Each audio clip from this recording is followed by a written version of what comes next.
കണ്ണൂർ മട്ടന്നൂരിലെ യൂത്ത് കോൺഗ്രസ് നേതാവ് ഷുഹൈബ് കൊല്ലപ്പെട്ട കേസിൽ കഴിഞ്ഞ 6 വർഷമായി കുടുംബം നിയമ പോരാട്ടത്തിലാണ്. CPM പ്രതിക്കൂട്ടിലായ കേസിൽ പോലീസിൽ വിശ്വാസമില്ലെന്നും CBI അന്വേഷണം വേണമെന്നുമാണ് ആവശ്യം. എന്നാൽ CBI അന്വേഷണം ആവശ്യപ്പെട്ട് ഷുഹൈബിന്റെ മാതാപിതാക്കൾ നൽകിയ ഹർജി സുപ്രീം കോടതി തള്ളിയിരിക്കുന്നു.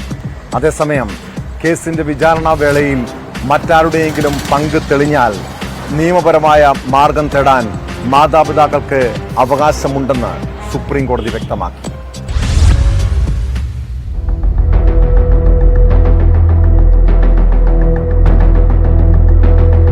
ഷുഹൈബിന്റെ മാതാപിതാക്കളായ CP മുഹമ്മദ്, SP റസിയ എന്നിവരാണ് കേസിൽ CBI അന്വേഷണം ആവശ്യപ്പെട്ട് സുപ്രീം കോടതിയിൽ ഹർജി സമർപ്പിച്ചിരിക്കുന്നത്.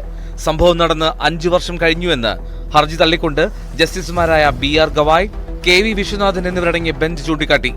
കേസിൽ അന്തിമ അന്വേഷണ റിപ്പോർട്ട് കോടതിയിൽ ഫയൽ ചെയ്തിട്ടുണ്ട്. അതിനാൽ CBI അന്വേഷണം എന്ന ആവശ്യത്തിൽ ഇപ്പോൾ ഇടപെടുന്നില്ല. അന്വേഷണം CBIക്ക് വിട്ട സിംഗിൾ ബെഞ്ച് ഉത്തരവ് റദ്ദാക്കിയ ഹൈക്കോടതി ഡിവിഷൻ ബെഞ്ചിന്റെ ഉത്തരവിനെതിരെയാണ് മാതാപിതാക്കൾ സുപ്രീം കോടതിയെ സമീപിച്ചത്.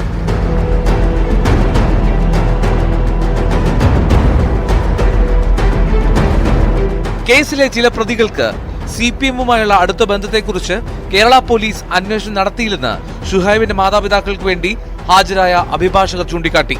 കൊലപാതകത്തിൽ ഗൂഢാലോചന നടത്തിയവർ പ്രതിപട്ടികയിൽ ഉൾപ്പെട്ടിട്ടില്ല എന്നും അഭിഭാഷകർ വാദിച്ചു. തുടർന്നാണ് വിചാരണ വേളയിൽ മറ്റാരുടെയെങ്കിലും പങ്കാളിത്തം തെളിഞ്ഞാൽ നിയമപരമായ നടപടി സ്വീകരിക്കാൻ മാതാപിതാക്കൾക്ക് അവകാശമുണ്ടായിരിക്കുമെന്ന് സുപ്രീം കോടതി വ്യക്തമാക്കിയത്.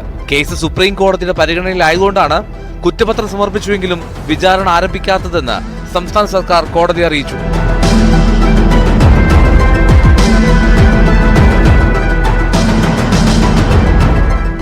News 18 Delhi.